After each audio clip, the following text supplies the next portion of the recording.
चलिए बेटा स्टार्ट करें। नंबर 5 देखो, नंबर 5 वर्ड है, बोलो मैग्लोमैनियाक। क्या वर्ड है बेटा? इसके फ़ॉन्ट अगली क्लास में थोड़े से बड़े दे देंगे हम, ताकि आपको दिक्कत ना आए देखने में। बाकी अभी दिख रहा है? जूम हो नहीं सकता बेटा ये हाँ, ऐसे कुछ नहीं होगा, एडजस्ट करो बेटा। ये जूम होगा नहीं क्योंकि इन्होंने क्या किया है, तार हटा दिए, तो जूम हो नहीं रहा। अभी इतने से ही काम चला लो, कोई नहीं। कल मैं इसके फ़ॉन्ट को बड़ा करके, मैंने पीडीएफ तो ली थी पर वो कनेक्ट नहीं हो पाया किसी तरीके से भी, ठीक है। ये बोर्ड कनेक्ट नहीं हुआ, इसका मैंने फ़ॉन्ट बढ़ा दिया था पीडीएफ में ना। जो आपको पीडीएफ अभी तो मिली नहीं ना इसकी, या मिल गई? मिल गई हाँ, टेलीग्राम पे मिल गई, ठीक है। जिनको नहीं मिली है, इसका मतलब आपके पास या तो वो चैनल नहीं है इंग्लिश मंत्रा वाला, ठीक है। तो आप एक बार लिंक हाय सर लिंक करके भेज देना, उस चैनल पे वो सारी पीडीएफ्स आ जाती हैं। क्लियर के नॉट क्लियर? तो हाय सर लिंक करके आज जितने मैसेज आ जाएंगे उनको मैं लिंक भेज दूंगा, वो ज्वाइन कर लेना। ज्वाइन ऑलरेडी कर रखा है तो भी कोई बात नहीं, आ जाओ। वर्ड आगे बेटा, बोलो मैग्लोमैनियाक। बहुत अच्छा शब्द है मैग्लोमैनियाक। इन्होंने वर्ड कहा एम्बिशियस, मोटिवेटेड, बोल्ड, वेलिएंट, राइट। तो मैग्लोमैनियाक का मतलब होता है बेटा अत्यधिक महत्वाकांक्षी, और उस लेवल की महत्वाकांक्षा जो सेल्फ सेंटर्ड ही होके रह जाए व्यक्ति। यानी कि व्यक्ति इतना सेल्फ सेंटर्ड हो जाए अपने आप को, यानी कि अति महत्वाकांक्षा, अति महत्वाकांक्षा, कांक्षा, शाह, ये वाला गजब की है हिंदी भी नहीं। अति महत्वाकांक्षा यानी कि बहुत ज्यादा महत्वाकांक्षी जब व्यक्ति हो जाता है कि भाई जैसे बहुत बार क्या होता है कि व्यक्ति अति महत्वाकांक्षा में आकर मतलब ओवर कॉन्फिडेंट होकर काम कर देता है। क्लियर के नॉट क्लियर? राइट। और फिर पछताता है। अति सर्वत्र वर्जित, अति तो हर जगह रोक लेनी चाहिए हमें, तो वो मैग्लोमैनियाक होता है। एम्बिशियस बिल्कुल सही है, वैसे पॉजिटिव है, ठीक है, पर थोड़ा सा अति में चली जाती है बात, क्योंकि मैनिया में है ना। मैनिया वर्ड समझ रहे हो? मैनिया का मतलब ही होता है एक्सेसिव लव, एक्सेसिव, अत्यधिक। तो उसमें अति शब्द तो आएगा क्योंकि मैनिया शब्द है, राइट। पर इसका मतलब क्या है? एम्बिशियस, मोटिवेटेड, बोल्ड और वेलिएंट। वेलिएंट का मतलब क्या होता है? बहादुर।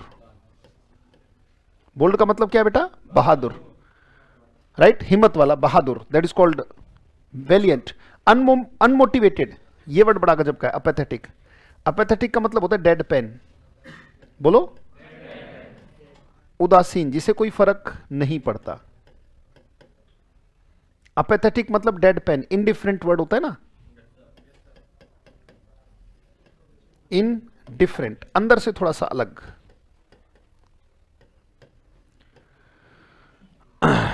इनडिफरेंट। मैग्लोमैनियाक माने अति महत्वाकांक्षा। जैसे होता क्या है, जैसे मान लीजिए 2-3 तरीके के बच्चे आपको मिलेंगे, 3 तरीके के बच्चे खासकर देखने को मिले मुझे मुखर्जी नगर में 20 साल में। जो 20 साल का अनुभव रहा, 20 साल में से यहाँ का अनुभव रहा 2 साल का, राइट। जयपुर में 2 साल से काम कर रहे हैं। और बाकी जो अनुभव पिछला है 19 साल का या 20 साल का जो भी अनुभव है वो पीछे का है, वो मुखर्जी नगर की तरफ का। वहां पे मैं 3 तरीके के बच्चे पाता हूं। एक बच्चे ऐसे होते हैं जो कि आते और डेमो क्लास में ही शहीद हो जाते हैं। उन्हें डेमो क्लास में ही पता लग जाता है कि तुम्हारे बस की बात ही नहीं है, राइट। डेमो क्लास में भी नहीं पता लग जाता कि कुछ ना कुछ गड़बड़ है। नहीं, तू यहाँ पढ़ाई तेरे लिए या तो बनी नहीं है, या तू पढ़ाई के लिए नहीं बना, तुझे कुछ बड़े काम करने या इससे भी घटिया काम करने, उन्हें पहले ही दिमाग में एडजस्ट हो जाता है। Are you getting not getting? कि या तो इससे भी ऊंचा करना है इसलिए पढ़ना नहीं है, या फिर इससे घटिया काम करने हैं तो भी पढ़ने की कोई जरूरत नहीं है, राइट। कुछ डेमो क्लास में ही शहीद हो जाते हैं। जो डेमो क्लास में ही शहीद हो गए, एक तो ये तरीका। एक दूसरे तरीके के होते हैं, वो डेमो क्लास लेते हैं, एडमिशन लेते हैं, और फिर 2-3 महीने धुआं उठा देंगे, आग लगा देंगे, ऐसा कर देंगे, वैसा कर देंगे, पर ये भी 2-3 महीने का ही होता है खेल, राइट। ये होते हैं मैग्लोमैनियाक। ये मैग्लोमैनियाक है। कौन से? जो बीच वाली कैटेगरी है। एक फिर ऐसे भी होते हैं, एक ऐसी कैटेगरी के लोग आते हैं, वो मुखर्जी नगर में आए, उन्होंने चिमटा गाड़ा, धूनी रमाई और लेके बैठ गए, अब तो भाई साहब या तो मैं शरीर त्याग दूंगा या भगवान प्रकट होगा। ये फैक्ट है बेटा। और ये व्यक्ति ले जाएंगे, ये व्यक्ति ले जाएंगे, क्योंकि ये अब डोलते नहीं है, दोलन नहीं है इनमें। इनमें कुछ तो 3 तरीके की विल पावर के लोग होते हैं। एक होती है, बोलो, ice will power. Will power मतलब कुछ कर गुजरने का भाव। आइस विल पावर, आइस की एक आदत है फ्रिज में, यानी कि जब तक चीजें कंफर्टेबल है तब तक टाइट रहेगा मामला। ऐसा धुआं उठा देंगे, आग लगा देंगे, ये कर देंगे। जिंदगी में एक कोई नेगेटिव बात हो जाए, तुरंत पिघलनी शुरू। उस बर्फ को निकाल के बाहर निकालते ही वो पिघलनी शुरू हो जाती है। बर्फ जैसी आइस विल पावर। ये कौन से? जो डेमो क्लास में ही शहीद हो गए। Are you getting not getting? दूसरी है चॉकलेट विल पावर। बोलो बोलो, चॉकलेट को फ्रिज में रखो, टाइट रहेगी, बाहर निकलते ही नहीं पिघलेगी, टाइम लेगी पिघलने में। पिघलेगी तो वो भी बस ये इंतजार कर रहा है कि मैं कब फेल हूं, एसएससी वाले मुझे फेल करे और मैं पढ़ाई बंद करूं। अभी कर दे, तू फेल होगा पक्का, अभी कर दे, तू फेल होगा पक्का, क्योंकि तेरा फोकस ही फेल होने पे, इस बात पे कि मैं फेल होऊंगा और पढ़ाई छोड़ूंगा, फेल होऊंगा और पढ़ाई छोड़ूंगा। जिस चीज पे फोकस करोगे वही तो होगा, यस और नो, राइट। एक महान फिलोसफर हुए ओशो, राइट, और आचार्य रजनीश एमपी से थे, जबलपुर से, राइट। तो वो एक टेस्ट कराया करते थे अपने साधकों के साथ। वो कहते थे इस कमरे में जहां जहां काला रंग दिख रहा है वो काला रंग देखो कहां कहां दिख रहा है। उसको देखकर फिर बहुत सारे लोग यूट्यूब पे वीडियो डालते हैं, पर ये उनके एक्सपेरिमेंट्स हैं, राइट, कि जहां जहां काला रंग अगर आप देखोगे तो अब आपको काला रंग दिखाई देगा, कहां कहां काला रंग है, देखो यहां काला है, यहां पे काला है, यहां पे काला है, अच्छा यहां भी काला है, ये भी काला है, ये मार्कर है, ये भी काला है। अब कहां कहां देखो, इस साइड में बैठा है, इसकी जैकेट काली है। अब आप देखो, जब आप काला देख रहे हो तो आपको हरा थोड़ी दिख रहा है, काला ही देख रहे हो। जब आप काला देख रहे हो तो आपको पीला थोड़ी दिख रहा है, आप काले को ही ढूंढ रहे हो, यस और नो। याद रखना, जैसी दृष्टि तुम्हारी दृष्टि में ये है कि मैं एक बार फेल कर दे बस ऐसी वाले में आज ही छोड़ दूंगा, पक्का जो तुम ढूंढ रहे हो वो मिलेगा, तुम्हें फेलियर मिलेगा और तुम छोड़ के जाओगे। Are you getting, not getting? पर एक ये हो गई चॉकलेट विल पावर, फिर एक है आयन विल पावर वाले लोग। अब चाहे जो हो जाए भाई साहब, चिमटा गाड़ा धूणी रमा ली, अब चाहे जो हो भाई साहब, देखी जाएगी। तपस्या को मैं बिल्कुल भी प्रभावित नहीं होने दूंगा, फल चाहे कुछ भी हो। जब काम करने की ये फील्ड चुन ली, अब पीछे हटना बनता ही नहीं, डू और डाई, यस और नो।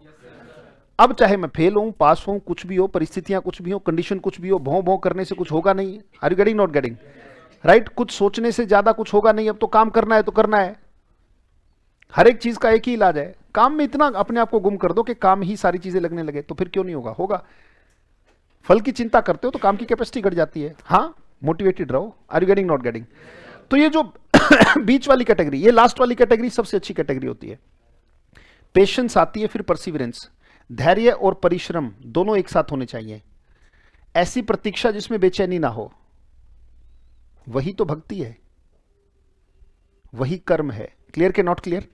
प्रतीक्षा ऐसी जिसमें बेचैनी ना हो। अब तपस्या कर रहे हो, बेचैनी है, अरे यार 2 दिन हो गए तपस्या करते हुए, राम आया कि नहीं आया, अरे कहाँ बिजी हो गया भोले,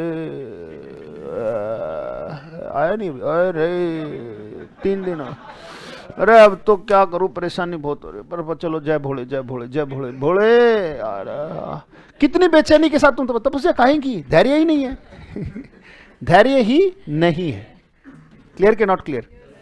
तो patience as well as perseverance is necessary for success. बोलो बेटा, बात सुनेगी नहीं? धैर्य और परिश्रम दोनों चाहिए। ठंडा जोश इसी को कहते हैं, गर्म जोश नहीं। क्लियर के नॉट क्लियर? तो बेटा मैग्लोमैनियाक मतलब बीच वाली कैटेगरी जो थी वो मैग्लोमैनियाक है, ओवर एम्बिशियस है ये। पर याद रखना, ये जो दिखाए गए ना, ये कौन सा है? ये थर्ड वाले के लिए है ये देखो गजब की बात, क्योंकि इसके लिए और सिनोनिम बनेंगे क्या? बन ही नहीं सकते। अब वो अति को तो यहां पे एक्सेसिव तो लिखना नहीं है, यस और नो? अब देखो है तो, अगर किसी को भरोसा नहीं होता तो वो एडमिशन थोड़ी लेता। उसने एडमिशन भी लिया, फीस भी दी, उसने कोर्स भी पूरा किया, फिर एग्जाम दिया, फेल हुआ, फिर भाग गया। तो एम्बिशियस तो था ना, मोटिवेटेड तो था ना, पैसा तो उसने खर्च किया, टाइम भी दिया, यस और नो? वो बात अलग है, कितना लंबा टिका कोई, वो एक अलग बात है। क्लियर के नॉट क्लियर? तो मैग्लो में बात समझ में आ रही है? एम्बिशियस माने महत्वाकांक्षी, मोटिवेटेड भी वही है, बोल्ड भी वही है, वेलिएंट भी वही है अनमोटिवेटेड और अपैथेटिक, उसे कोई फर्क नहीं पड़ा। अपैथेटिक जो आए, डेमो क्लास लिए और शहीद होकर चले गए, ये they are called apathetic students. बोलो बेटा, बात समझ में आई? देखो जरा, बोले you gave him a whiff of power, ताकत का हल्का सा झोंका। कहते ना कुत्ते को खीर या कुत्ते को घी, उल्टियां लग जाती हैं उसको, कुत्ते को घी हजम नहीं होता, उसे हम कहते हैं अ विफ ऑफ पावर। बोलो, टू द डॉग, यानी कि हल्का सा ही उसे ताकत दी, हल्की सी ताकत दी, और हल्की सी ताकत देती वो औकात दिखा देगा। क्योंकि मजबूत लीवर चाहिए ताकत की चीज को हजम करने के लिए, भी आपके अंदर ताकत होनी जरूरी, नहीं तो लूज मोशन लग जाएंगे साहब। Are you getting, not getting? दस्त लग जाएंगे। ताकत की चीज को हजम करने के लिए आपके पास ताकत होनी चाहिए। क्लियर के नॉट क्लियर? ज्ञान की बातें सुनने के लिए आपके अंदर पहले से ही थोड़ा ज्ञान होना चाहिए, नहीं तो दुर्योधन हो, भगवान कृष्ण नहीं समझा सके उसे। अर्जुन के अंदर पहले से ही थोड़ा सा ज्ञान था तो उसे ज्ञान दिया जा सकता था। क्लियर के नॉट क्लियर? भगत सिंह आपको तब समझ में आएंगे, थोड़ा सा भगत सिंह पहले ही आपके अंदर हो। अगर आपके अंदर भगत सिंह नहीं है, अंग्रेजों वाला स्टेट ऑफ माइंड है, तो आपको भगत सिंह कभी समझ में आ ही नहीं सकते।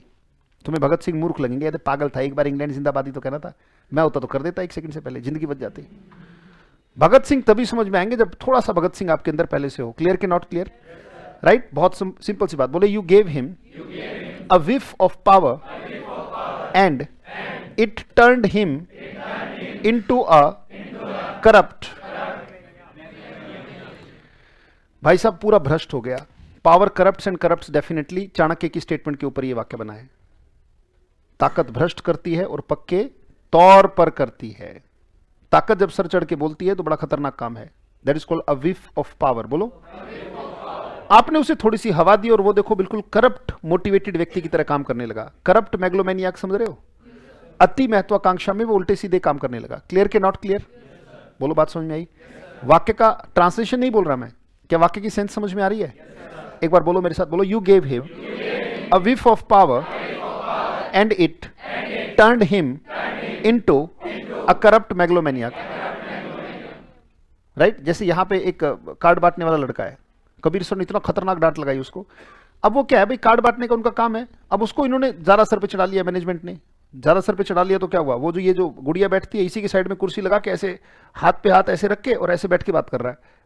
अब आप एक बात बताओ, आपको थोड़ा सा हार्ड होना पड़ेगा नहीं होना पड़ेगा? और नहीं तो सारे सिस्टम की ऐसी तैसी हो जाएगी। वहीं पे खड़े हुए 4 लोग कुछ नहीं बोल रहे, वहीं पे खड़े हुए और 4 लोग नहीं बोल रहे।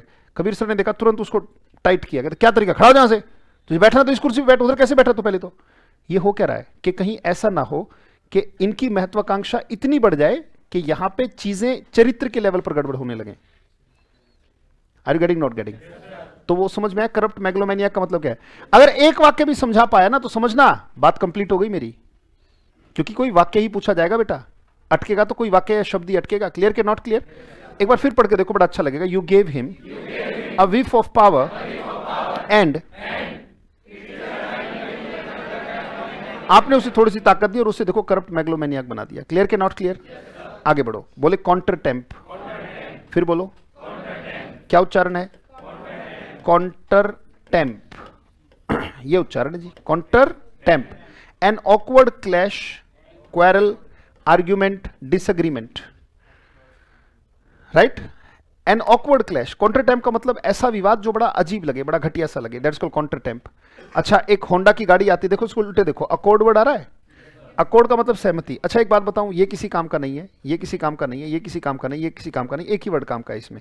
बाकी और सारे सारे कॉमन शब्द नहीं है। क्वेरल माने झगड़ा, आर्ग्यूमेंट माने बहस, डिसएग्रीमेंट माने भी वही है। अकॉर्ड माने क्या होता है? सहमति होती है, यस और नो। कंफॉर्मिटी भी मतलब क्या है? सहमति। ये दोनों वर्ड बड़े अच्छे हैं, दोनों को लिख लेना बेटा। इसका मतलब सहमति है, विवाद नहीं है साहब। इसमें कोई विवाद की बात नहीं है, इसमें क्या है? सहमति। इसमें सहमति की बात है। Contretemps, an awkward clash, quarrel, argument, disagreement, इसका मतलब विवाद है। कॉन्टर टेम्प, जैसे ऑकवर्ड क्लैश, मान लीजिए कि आप बाहर निकले, बाहर एक बुजुर्ग व्यक्ति अपनी रेहड़ी लेके निकल रहा था और रेहड़ी आपको थोड़ा सा टच कर गई, कपड़े पे थोड़ा सा दाग आ गया। अब आप लगे उसकी बदतमीजी करने, उसका गिरेबान पकड़ लिया। आप कहोगे यार गजब की बात है, तुम्हारा दिमाग खराब है। बोले don't have contretemps with this old man. बुजुर्ग आदमी यार, किसी तरीके से खा कमा रहा है बेचारा। एक तो उसकी उम्र नहीं है खाने कमाने की, उसकी उम्र अब संन्यास्त वानप्रस्थ की है, संन्यास्त की भी नहीं है। संन्यास्त तो आप हो। अब उसकी जो वानप्रस्थ की है, इसका मतलब बिल्कुल ऐसा होना चाहिए जैसे घर में भी जंगल वाली फीलिंग आए कि मुझे कोई लेना देना नहीं किसी से, क्योंकि अब तो मौत के पास जाना है उनको। अब वो उसमें बेचारा रेहड़ी पे धक्का दे रहा है, फिर भी तुम उसके साथ बदतमीजी कर रहे हो। बोले don't have contretemps with this old man. Don't have क्या? Contretemps with this old man. Don't have contretemps with this old man, क्या मतलब समझ में आ रहा है?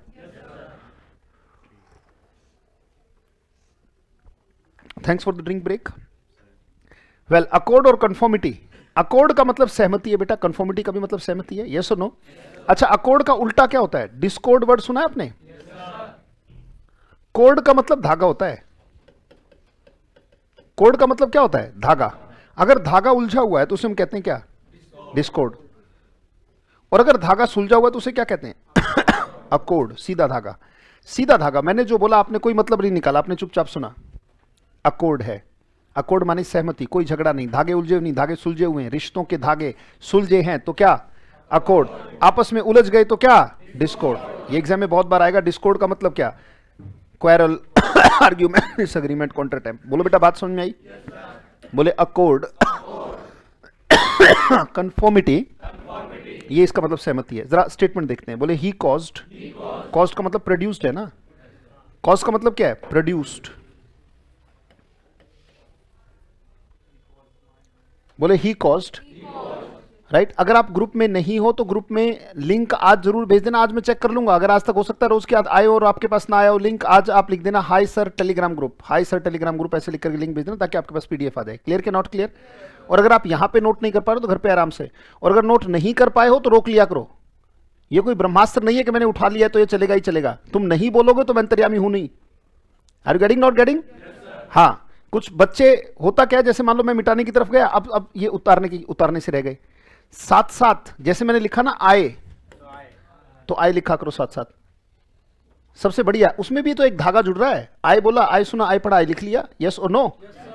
राइट। बोले ही प्रोड्यूस्ड अ माइनर, माइनर माने छोटा सा, काउंटर टेम्प्स, यहां पे बाय, काउंटर टेम्प्स नहीं होगा, क्या होगा? काउंटर टेम्प होगा। छोटा सा कुछ विवाद हुआ, यस और no? By knocking over his drink, मान लो ड्रिंक बनाए थे सबके, टेबल पे रखे हुए थे, राइट। अब वो बेचारा थोड़ा सा नर्वस था, तो उसने क्या किया, पकड़ने गया तो हाथ से गिलास छूट गया, क्योंकि हाथ कांपने लगे नर्वसनेस में। तो उसने थोड़ी सी बदतमीजी कर दी, थोड़ा सा डिसएग्रीमेंट कर दिया, थोड़ा सा विवाद या थोड़ी सी बदतमीजी को भी आप क्या कह सकते हो?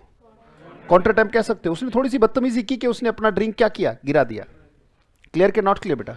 यानी कि अकॉर्डिंग नहीं हो पाया कि होना क्या चाहिए था कि वो ड्रिंक उठाता पी लेता, पर ड्रिंक उसके हाथ से फिसल गया, डर गया, वो नर्वस हो गया। क्लियर के नॉट क्लियर?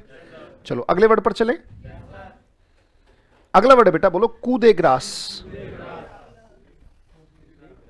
ये पढ़ा जाएगा कू ऊपर। Okay sir, okay okay sir. हाँ बेटा, बहुत सारी चीजें साइलेंट हो जाती है,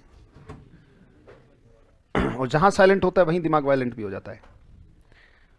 कू दे ग्रास, उच्चारण क्या है? कू दे ग्रास, कूदे ग्रास। ये देखो, ये अबलो दैट किल्स, जानलेवा, प्राण घातक, जानलेवा प्रहार, जानलेवा प्रहार। सीट बेल्ट क्यों लगानी चाहिए? ताकि आपको कूदे ग्रास ना हो। सीट बेल्ट क्यों लगानी चाहिए? So that it may save you from कूदे ग्रास ऑफ एक्सीडेंट, यानी कि प्राण घातक, जानलेवा प्रहार, death blow, gun shot, bullet, bullet से गोली मार दी, राइट। और अबलो दैट किल्स, यानी कि बुलेट शॉट भी कह सकते हो आप इसको ना, बुलेट के साथ शॉट जोड़ देना, बुलेट तो सिर्फ गोली हो जाएगी।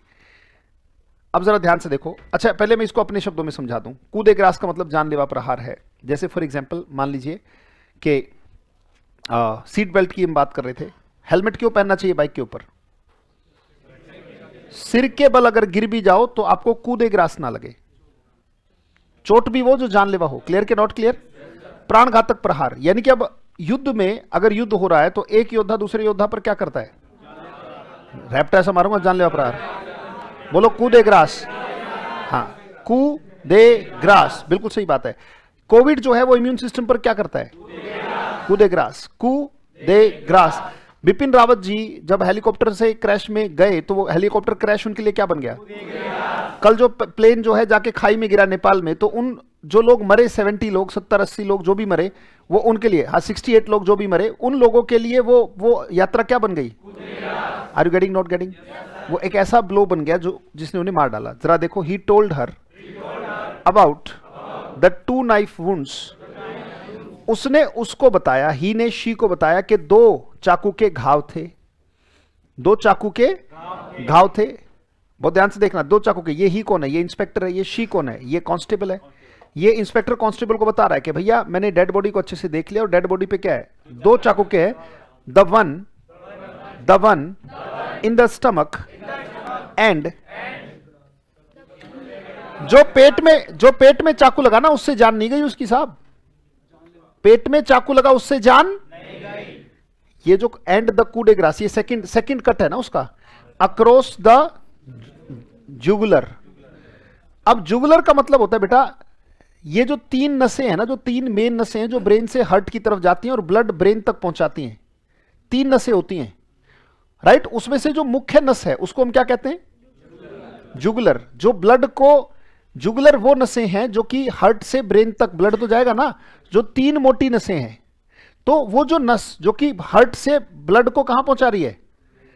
राइट, सिर में पहुंचा रही है, तो नेक में वो होती है, यहां पे है वो। अगर यहां से कट जाए तो क्या कट जाती है? जुगुलर कट जाती है। वो नस जो कि ब्लड को हार्ट से ब्रेन, ब्रेन से हार्ट की तरफ लेके आ रही है। क्लियर के नॉट क्लियर? वो क्या है? जुगुलर। यानी कि क्या जान उसकी गई तो क्या जो स्टमक में चाकू लगा उससे गई? तो फिर किससे गई? जुगुलर में कट आया। पेट के कट से वो मरा नहीं है। क्लियर के नॉट क्लियर? वो जो मरा है वो कूदे ग्रास कहां पे आया? जुगुलर, यानी कि गला कटा है तब गया वो। क्लियर के नॉट क्लियर? फिर से पढ़ के देखो। He told her about 2 knife wounds, the one in the stomach and coup de grace across the jugular। क्या ये बात समझ में आई? इसका मतलब जो डेथ ब्लो था वो यहां पे था। कुछ एक वाक्य जो हुए वो वाक्य एक बार पढ़ लो बेटा, फिर हम जरा उतार लिया ये। एक बार शुरू से आ जाओ। बोले the hirsute chest of gorilla. समझ में आ रहा है? Mohit passed away intestate. समझ में आ रहा है? A lethal dose of sleeping pills killed her. समझ में आया? A candidate with long and lugubrious face is never liked by an interviewer. समझ में आया? ठीक है। You gave him a whiff of power and it turned him into a corrupt megalomaniac। समझ में आया? He caused a minor contretemps by knocking over his drink। He told her about 2 knife wounds, the one in the stomach and the coup de grace across the jugular। Is it clear? बहुत अच्छे। Board पर चलें। जो बातें सत्य हैं और जो बातें मानकर बोली जाती हैं उसमें अंतर होता है। जो बातें सत्य हैं और जो बातें मानकर बोली जाती हैं उसमें अंतर होता है जी।